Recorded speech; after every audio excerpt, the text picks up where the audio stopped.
This gang got out. Hey!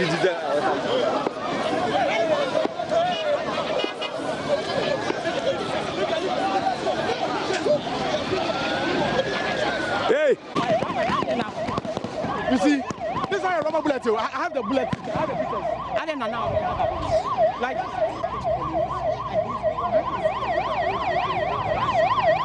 He wasn't attacking the police asked me.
And we'll be addressing those visuals momentarily. But that was the police. You just saw that in that video, trying to control agitated protesters who had gathered at the Medina Adenta highway moment after an 18-year-old was knocked down and killed. It was a heated moment indeed. The police had to act in an attempt to control the angry crowd that had gathered. Live bullet, tear gas, water cannons, we understand, were used. Our cameras captured what looked like police physically assaulting some of the protesters. Well, some were actually injured, including a young boy, we understand, who was driving with his mom home. This boy and his mom had no connection whatsoever with the protesters, but they got caught up in the crossfire. The list goes on and on. It seems there is no end in sight as far as reports about police brutality or crowd control gone wrong and assault at demonstrations are concerned. On social media, some persons were outraged, with many calling on the IGP to take police officers through what they call thorough crowd and riot control tactics to avoid situations which many people have termed unprofessional and extreme treatment meted out to victims. Some have died in some cases, like a case reported early this year at Amoafo, where 3 people died after police fired through protesters. We'll be touching base with our correspondent Ohime Interior on what has become of that particular case. But this afternoon, we'll dwell a bit more on the Medina Adenta example. Joining in this conversation is Country Director for Amnesty International, Robert Amoafo. Robert, you're welcome to the show. Thank you. Also here is security analyst Adam Bona. Mr. Adam Bona, thank you very much for your time this afternoon as well. Thank you. And to speak for the police, Superintendent Kwesi Ofori, he is the Accra Regional Director of Operations for the Ghana Police Service. Mr. Kwesi Ofori, you're welcome as well. Gentlemen, all of you are welcome to the studio. I'm going to start by asking you, I'm going to start with you, Mr. Ofori. Mr. Ofori, what really are the basics or the basic actions expected of a police or the police service, for example, during a demonstration or protest like what we just saw? Thank you very much for your question. First and foremost, the pictorial show really indicate that they were not for demonstration. They were not there to protest in a lawful manner in line with our public order law. But here is a case where a young schoolgirl was knocked down by a vehicle. And instead of some concentrating to see to the general welfare of the schoolgirl and take her to the nearby hospital, rather resorted to the use of violence. One, they seal off the Adenta Tetekwashi road, which is a dual carriage, seal it off. People trying to go into the city or vice versa were unable to do so. And there was a heavy traffic jam up to Akwajeyi interchange. And ambulances, from the eastern region and some parts of Dodowa area, bringing in the sick, were unable. Police have to create access routes, for them. And people were holding machete, people were holding all kinds of adapted implement meant to cause injury. So it is a mass violence. Let's try to distinguish between normal public demonstrations, which we've been policing all without incidents, and people who have taken the laws into their own hand, with their recourse to law and order, and they felt they can do it. They smashed a lot of people's car. Even the police vehicles that were sent there, they attacked our regional operation vehicles. Was that before the police reacted or after? They started attacking decent people on the street when police reacted. And police, even on reaching there, they directed their missiles, including stones, whatever, against the police, and broke our windscreens and so forth. Even the fire service, who has nothing to do with in terms of enforcement, were even attacked. Their fire tender attacked and damage caused. So looking at it, and where even they marshaled their strength was a petrol filling station, a filling station by the roadside. And I think we are all witnesses to that, setting fire from that angle. And not too long ago, we know how we suffer from gas explosion, at the Kwame Nkrumah Circle, and that of the atomic junction. And police cannot sit down unconcerned for them to take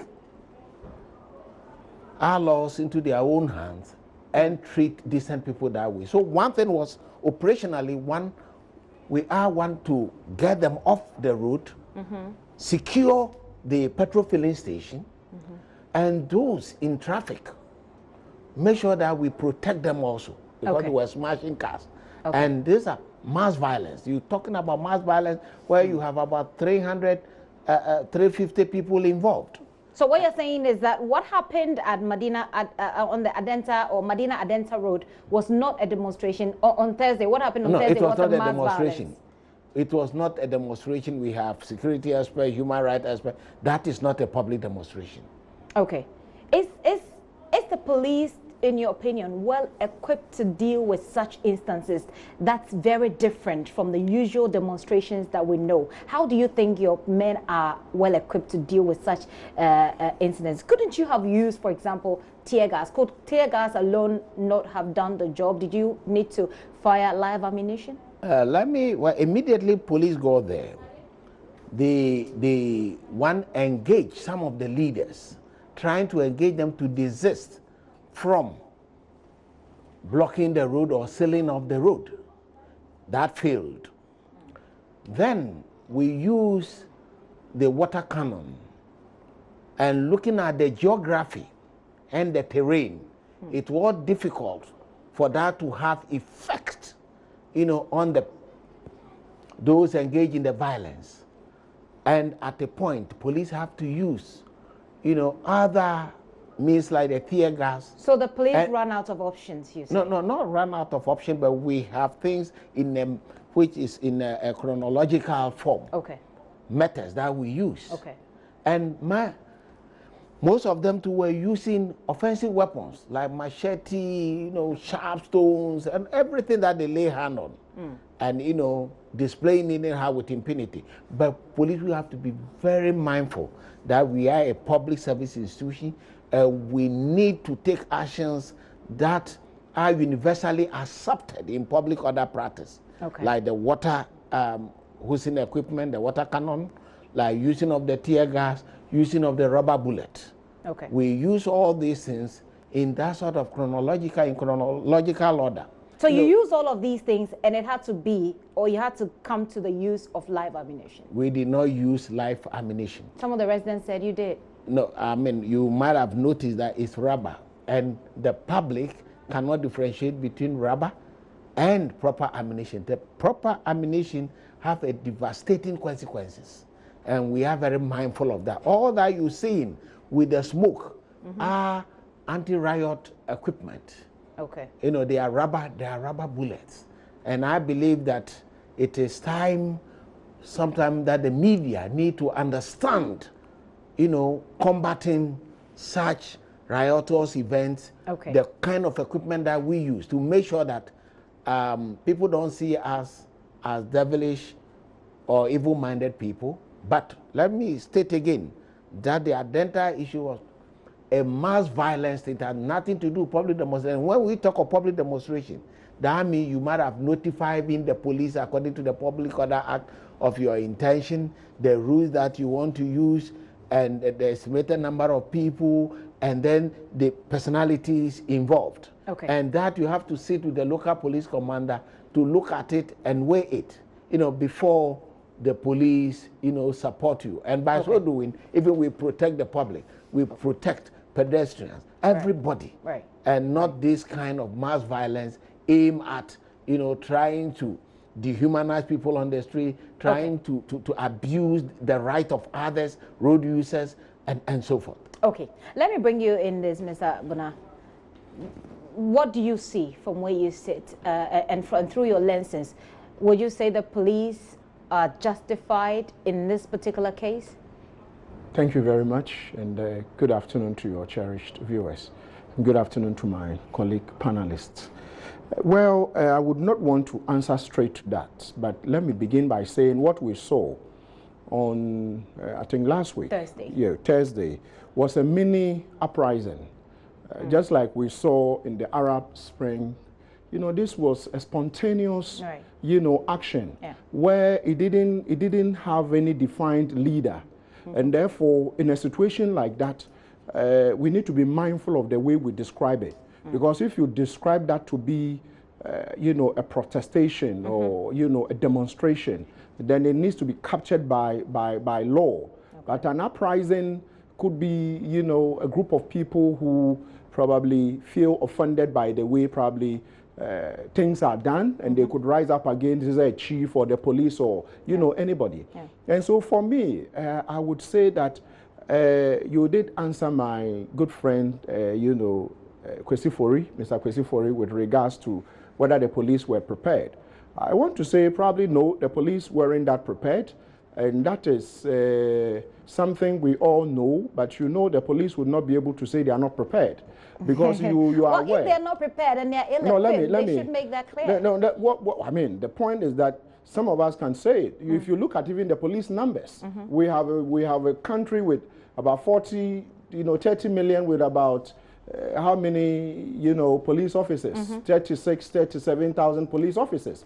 And out of this number, if you have a mini uprising, it becomes very difficult to, bring, the situation under control. And so for me, we rather would have to say with probably the inadequate preparation with regards to resources, given out to the police, they might have dealt with this situation the way a manner I thought was better than when a bullet was shot through someone's eye, the last violent demo. I mean, I think it was a peaceful demonstration where someone lost an eye. And so I want to say that whilst we are discussing the issue, what are some of the things I thought the police could have done better? I think communication.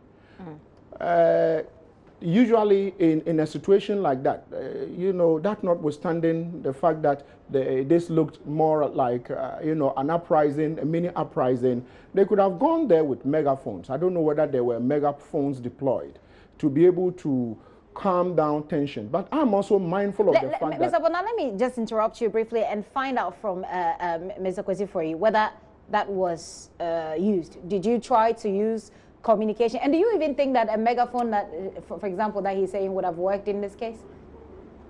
Oh, yes. I mean, we engage them. We have some megaphones on our anti-riot, you know, vehicles. So you use them? We use them. I personally even engage most of them. And at a point, even some of your videos, you might have noticed that some of them, at the end of it all, were even assisting the police, you know, to put out the fire on the road. Okay. So we use a sort of engagement, but, you know, people numbering about 300, some agreed, others did not. Okay, let Mr. Bona continue. Yeah, so what basically I'm saying is that if you look at it, communication was a problem. And this is international. When there is, you know, violent protestation, the moment people see the police riot control officers in full riot gear, what happens is that the normal, you know, reaction is to start pelting them with stones, which I saw. It's not different from what you see in, you know, Wall Street in America, or what you see in London, or what you see in Germany. It is normal. And once they begin to pelt them with stones, if you look at the topography of that area, you have, it's a densely populated area. And so when it was unfolding, my fear was that you are going to have some of them I thought were, you know, not there to protest, were there probably to take the laws into their own hands. Sure. And so if the police did not disperse the crowd in a matter of 15 to 30 minutes, it would have turned into looting. Okay. Usually that is how these things end up, because it was a spontaneous reaction and people started massing up. And so when I started, you know, I realized the police started chasing people away. Then their ability to assemble and come back and attack the markets was going to be difficult. If that hadn't been done, we would have seen probably the spillover where people would go into the market and start breaking into shops and looting. And what will happen would have been using probably a lot more lethal, you know, force to be able to disperse them. So for me, I would say that in, you know, demonstrations like this, whilst we are saying the police need to have done better, but we have to also look at where they are largely under-resourced. And so for a spontaneous action, I saw two of the, I think they are riot control vehicles, the formed unit, the white one, and the other one that was dispensing water and fire, you know, hot water and all that. In a situation like that, I was expecting to see probably about 10 of them. Because you have, we have, it's a dual carriageway, 3 this way, 3 that way. But we only saw 2. And so for me, I think that we have to ask the police, you know, is it that they don't have the resources? Probably they will not be able to tell us. If they don't have the resources, this mini uprising, looking at the way, you know, political vigilantism is teaching, because this is a trend that is developing where people take the laws into their own hands and they are not punished. So I probably would want to ask Commander Ofori and say, even though they did well by dispersing the crowd, could they not have arrested some of these people? Which was what I was going to find out. You know, arrest them. Because these people were, I mean, of course, human lives shouldn't be lost. Certainly. But the police have a particular mandate of ensuring that lawbreakers are punished. And so if these people are demonstrators who tried staging a mini uprising, why are we not having a number of them? Do we have a location where, let's say, all the 350, if they are arrested, like it happened in other countries. Could we have taken them to a location and locked all of them up, apart from the Nsound prison? And so these are questions because these things will not go away so long as the politicians will not stop promising. Certainly. Thank you. And I have a rest on my list to ask you, Mr. Ofori, but let me bring Amnesty International into this. Now, with Amnesty International, what I'm going to do is find out from you what your impressions are of what the videos that you've seen. I mean, the conversations that have ensued following what happened on Thursday. But you have also been demanding details of what has happened in the past.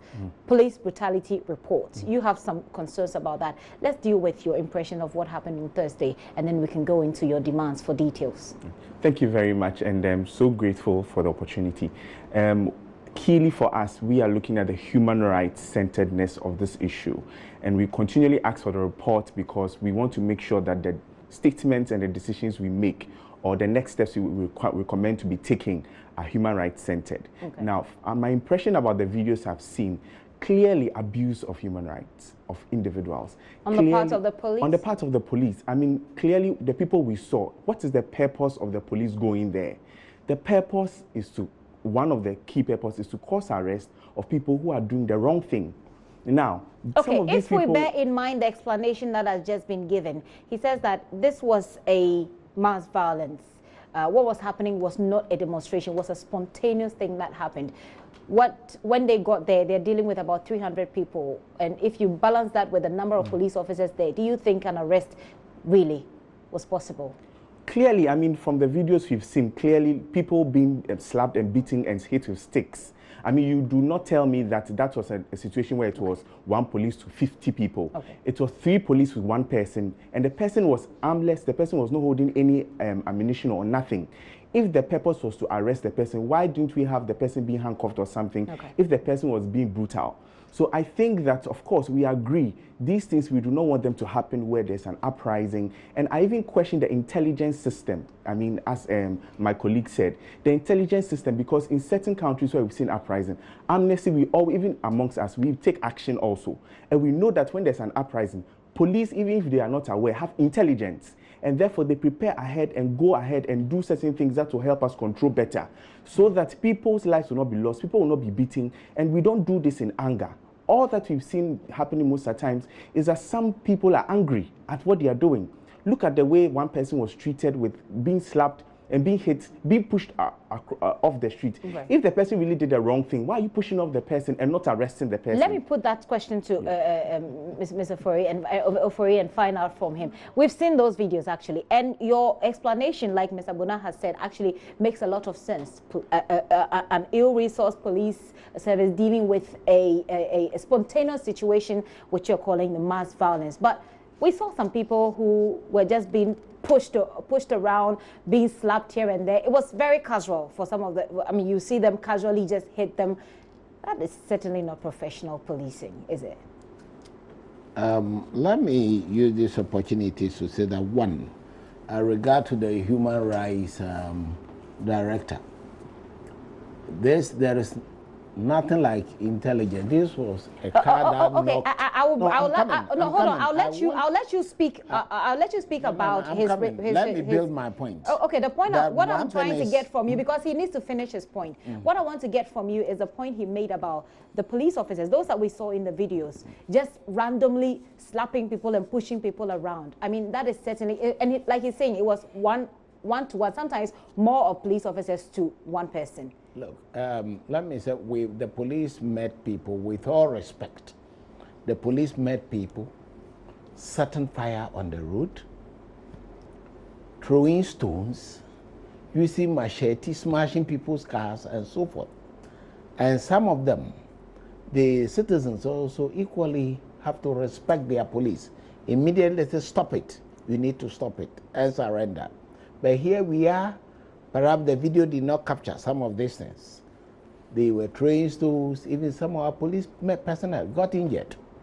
You get what I mean? So okay. The police use some level of minimum force, to be able to subdue and clear the way. And our main objective that day was to stop the sealing off of the road, make sure we keep those violent elements off the roadside. That's a point. That's a point that I really understand. And those things we achieve our objectives. That's a point that I really understand. What I don't understand is how police persons. I mean, this is a situation that's happening on the streets. You go on the street and you meet individuals who are not necessarily doing anything. You look at the gentleman with the backpack. He was just walking around there and the police was just, you know, shoving him around. I just want to find out from you, would you, for example, condemn, I mean, I know the police was dealing with a bigger situation, but when you meet a person, an individual there, and you decide that, I mean, like, I think they were just angry. It looks to me like the police officers were just angry at everybody. So they meet you, and regardless of whether or not you are part of it, if you are in their way, they give you some slaps. Would you condemn such an act? And then we'll move on to in such grand security operations, definitely we might have some minuses. But looking at it from the bigger point of view, we succeeded in de-escalating that violence. So, like you said, the training, we have a lot of training programs. Okay. Coach within democratic policing, handling of, you know, violent situations, public demonstrations, what have you, we have all. Okay. We have specialized units like the Rapid Deployment Force and other units mandated to handle such issues. And that day, the way and manner it happened, even getting access to that Adenta area was difficult. Okay, let me finish. Let Mr. Amoafo finish his point, the point that he was making about demanding details of police brutality as well. Robert, I'll have you wrap up with your point for me, and then we'll go on Facebook, and then we'll also talk about the way forward from here. Robert. Yes, so that is for some of us, that's why we request for these details, for us to address these issues of human rights abuses in the police brutality systems. Because the reason why people will uprise and people will not respect the police is some of these incidents where they believe that the police is their enemy and that when they are caught, they'll be beaten, so they have to be ready to fight back. Instead of feeling that the police is their friend and when they come, they are going to help them arrest the situation. So for us, we are not asking for details, and we're not asking for the establishment of the Independent Police Complaint Commission, not just because we are thinking that they are not doing the right thing alone, but also so that we get details to ensure that whatever issue we are addressing it with research-based and information-based systems. Okay, so I'll be going on Facebook very shortly, but let me throw this question across all of you, and let me start from Mr. Bona. How do you think that the police going forward should handle such situations? I mean, he's just talking about the sort of trainings that they're giving to the police officers. I don't know. Do you feel that it is enough? In the short term, what can be done so that we can improve? Because we need the relationship between the police and the citizenry to be improved anyway. We can't do without them. They can do without us. I mean, they are not working without us anyway. But how do we handle such difficult situations, such spontaneous situations going forward? I think we, as a country, we cannot do in our current democratic dispensation without the police. And therefore, we would always urge, some of us have urged that the police should, you know, do a lot of training for their officers, even though Commander Ofori has alluded to the fact that there's a lot of ongoing training. We want them to do more. But whilst doing that, you know, and on your platform, you know, big platform like this, let's also, you know, let's educate the citizens. Because some of the people who I saw there, you know, once the police took control of the situation, the rule is that you should move away from that inner parameter. And so some of the people you saw being shoved around, pushed around, should not have been there in the first place. Okay. Because the truth is that if you are there, you know, even though we talk about the rubber bullets, depending on how close you are to a rubber bullet, it could kill you. Okay. And so these are things people should know. So that in a situation where there is an uprising, a mini uprising or demonstration, and shots are being fired, be it even tear gas could kill you. And so people should just leave that arena. But unfortunately, I realize some people were still lurking around because they wanted to probably witness everything that is going on there, which I thought we need to use mediums like this to educate the people. When there is such a situation, just move away. You have no business there. And then there again, we need to also call on the executive. It's something some of us have been calling on to the police, because you only have, reactive, the police reacting or being in a reactive mood when they are sometimes not prepared. With the intelligence, I have called to question the idea of national security. If you know national security is supposed to have been, or BNI was supposed to have been the special branch of the Ghana Police Service, and these two were kind of divorced, even though they are supposed to be working together. When tension started building, then the media, your station and the rest, went there to begin to broadcast. National security should have sent people there to start testing the waters, but that wasn't done. And so that actually gave little or no room to the uniform officers to probably react. And so for me, going forward, in a demonstration like this or uprising like this, report must be produced. But most often we don't see the report. And so I would urge Commander Ofori that they should usually publish this report so that at the end of the day, we can all, analyze it and say, next time, these are some of the things. The executive, the politicians who are listening, if the police is ill-resourced, the report is going to capture it. And so for me, whilst we are saying that there were no deaths and no fatalities or serious injuries when this uprising happened, I was surprised though, because the police we have known in the past, maybe they would have shot through people. So for you, that's even an improvement. Oh, yeah, I mean, for me, I'm being very honest with you. That's an improvement, That's an improvement. That's an improvement. We are beginning to see more domesticated police over there. And so I think that works for meetings like this or programs like this together with Commander Ofori would help domesticate them so that they don't have to always chase and beat us. And that's hopefully when we do get them around. But speaking of people being disciplined or being educated to be disciplined, I personally went there as a reporter doing my job, and I was just standing there, and I've had about 2 persons approach me trying to attack me, and it really doesn't make any sense. So on that score, you could say, but let me come to you, Robert, and find out from you. Would you say that sometimes human rights advocates like yourself make the work of the police a bit difficult? would you agree with people who would you agree with people who make this argument? Well, I think our work is to ensure that the police are doing the right thing. Well, they will also ask you, well, don't the police also have human rights? They do. I mean, and in a quest to ensure that everybody's human rights is respected, we also talk about their rights. I mean, most of our civil society organizations provide training for the police, UNDP, or mention all the civil society organizations. In our quest to ensure that they do the right thing, we don't only say it and bash them when the time comes, but also provide the resources when we can. I know many civil society organizations which have been part of, who have provided certain training, and even next week I'm going to be part of a training again on certain other areas. So it is not only about talking about it alone, but also being active about it and ensuring that our interest is the people being protected. The purpose of the police is to protect people. If something is going wrong and we have seen that the person was unarmed, nothing was happening, what we expected was an arrest, not being beaten up.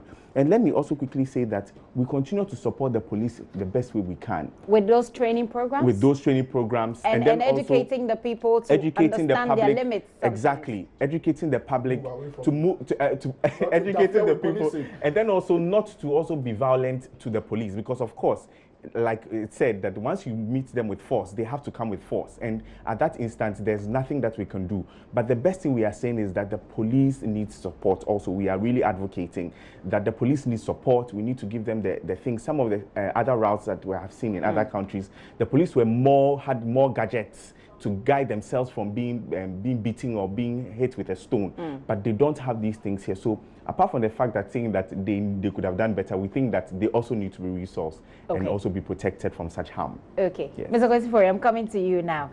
You were telling us about some of the trainings that your people are going through. Do you include, for example, emotional intelligence? Because in times like this, when this is very heated, I mean, I can understand anybody who wants to give somebody a slap because they're in the middle of this heat. But you are people that sometimes we're running to you, hoping that you will protect us. So when I come to you, hoping you protect us, you protect me, and you give me a slap, that's certainly from frying pan to fire. What are some of the training programs that the police service is going through? And going forward, how do we make this situation better for both the police and for the citizenry? even as I'm speaking to you, we're having training programs at the Form Police Unit involving several police officers in all facets of our work, taking into consideration what we do, public demonstrations, dealing with violent crimes, violent demonstrations, what have you, and the rapid deployment force have been at the forefront, even taking care of civil security, among others, and everything. So one thing I would like to say is that, one, it was spontaneous, and people were resorting to mass violence, and the main objective of the police is to cut off that violence by, disengaging them, creating accessibility in terms of vehicular movement, and also to ensure free movement of people. Arrest was not, the immediate factor. So have you made any arrests? Can follow following investigations. And definitely, matters of this nature, investigation will definitely take place. Do you know whether the investigations are actually going on? Have someone been arrested? Definitely, as an institution, we are investigating at our level.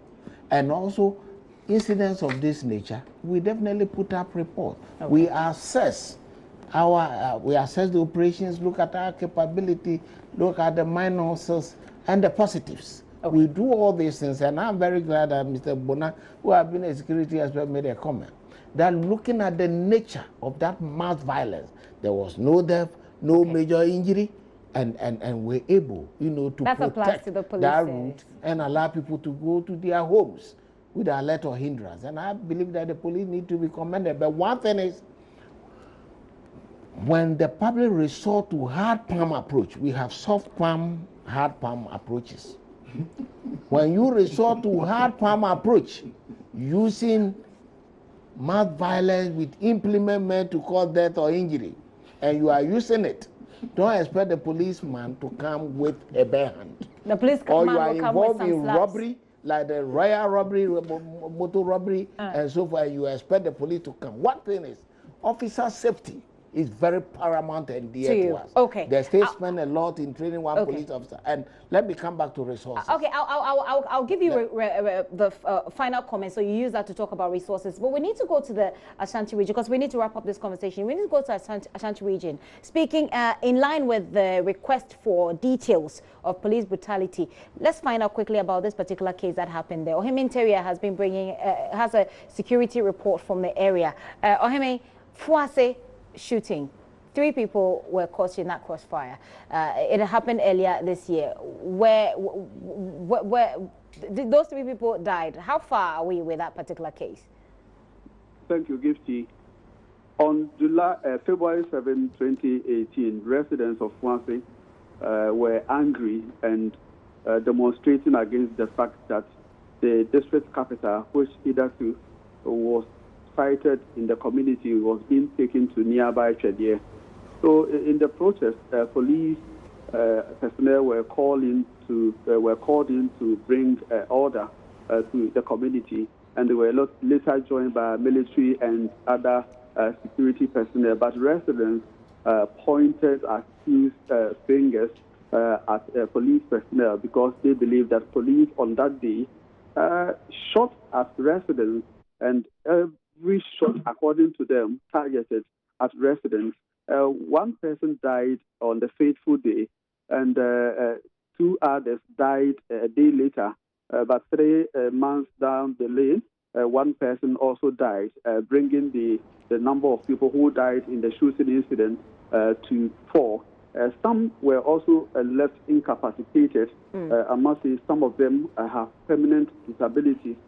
So after several accusations came from residents of Fuase, including the fact that they picked spent ammunition, live ammunition, and some of them have not been also spent, they gathered all these and presented a petition to government and called for independent investigations into the activity. So a 3-member committee was set up. But let me find out from you whether or not the committee's report has been made public. Is there a report about that particular police shooting incident?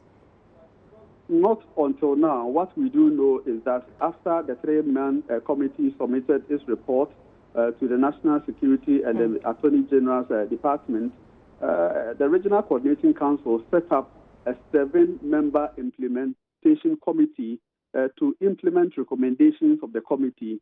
So as we speak, details of the committee's report, I mean the investigative report, is not known, except that implementative committee was set up to implement the recommendations. Wow. Ohime, thank you very much for that update. So that is Fuase, where police shot into protesters, and 3 of them, actually Ohime says about 4 of them died. Let's go on Facebook and find out what your comments are about this particular discussion. So let me start with Eric Kofi Esuo Ako. He says it shouldn't be what we think it should be. So you're basically reacting to the question. You're saying that it should be. The question should be what. So the question is, how do you think the police should handle difficult crowd situations without abusing them? Very delicate balance there. So Eric, your point is that it should be what they know as the right working ethics and rules. The Lord help this nation. Certainly. Roland Pisto said their bosses should do the right thing and there won't be any difficult crowd. Okay. You mean their bosses? You mean the politicians? I guess. Fidelis says, in battles, when the leader is captured, fear grips his people, and so can the police negotiate with the leader. Otherwise, water can be used to create barrier. Okay, I'm not quite sure if I understand. Basically, you're saying that they should target their leaders, I believe. Livingston Tete said, by the way, what brings the abusing? Hope we all know that today's demonstration was unlawful, but our police were there. Kudos to them. They are all we have. Livingston, Mr. Kwesifori here will be very happy with you for those comments. Gideon Kwashi says, the crowd must also listen and follow directions. The police are there to protect life and property. They are human as well and should not be provoked in the course of their work. Well, that's why they need a lot of training to manage their emotions, because human beings are very difficult to deal with. Kwashi Margaret will be my last comment for this. For now. Yes, Kwashi Margaret says the leaders should do the right thing and there will be peace. So it looks like that's what the point that most of you are saying, that let's do the right thing and there will be peace. Well, you and I know that usually the right things don't get done. That's why we need the police, and that's why we're having this conversation. Let me take their final comments and then we'll wrap up this conversation. I'll end with the police, certainly. So let me start with you, Mr. Bona. Well, I think the police in this particular, uprising probably did, more than I was expecting. Okay. You mentioned the funds. I don't think the number was that large, and probably, it wasn't that violent, but we had a situation where we are told some people might have died. And so in this violent uprising to have, not so serious injuries, I would say yes, the police did well, but we need to also call on the authorities to resource the police, because at the end of the day, if the resources are not there for, very good training, resources are not there in terms of, because I saw Commander Kwesifori in this uniform he's wearing, and at a place when I could see him, decking and dodging stones, and I thought that they could have broken his skull if a stone had fallen on top of his head, and because he wasn't wearing the right gear, and I thought that wasn't right. So we don't want to lose them. And so for me and the general public, let's not get into the way of the police, and let's have a bit of fear for the police when we are breaking the law. But what we are seeing increasingly is people are beginning to lose their fear for the police, even though they might be breaking the law. Didn't they say the police is our friend? But anyway. Yes, and so those are, because I'm saying this on the backdrop of some of the attacks at police stations and the rest. Losing respect for the police, perhaps. Let me go to Amnesty International for their concluding comments. I'm hard-pressed with Tyrone, must confess. Very quickly, one, like was said, we need the details of such incidents when they come out. The report should be said. Clearly, we need the police to be human rights friendly. When they are doing these things, they should control themselves and should help us to protect our people, but also to call on the people to be responsible. Certainly. I mean, we don't talk about human rights alone and not add responsibility. They need to be responsible and also follow directions, as was mentioned by one of our colleagues. A few seconds for you, Mr. Kwesifori, there to your wrap-up comments. We would like to make it known that we are there for you. Police will continue to provide the best of service in protection of our communities and people. and that our relationship with the citizens will work towards that, to create that sort of confidence and good relations. The PR department has been spearheading this thing for years, the community policing department, and other public engagements. And I believe that at the end of it all, whatever happened, we'll go to the drawing board, look at our strengths and weaknesses, and coming training program will factor all this. All right. But let me appeal to the public that they should try as much as possible to comport themselves, not to go to the extreme, because when you use hard approach, soft approach cannot be used.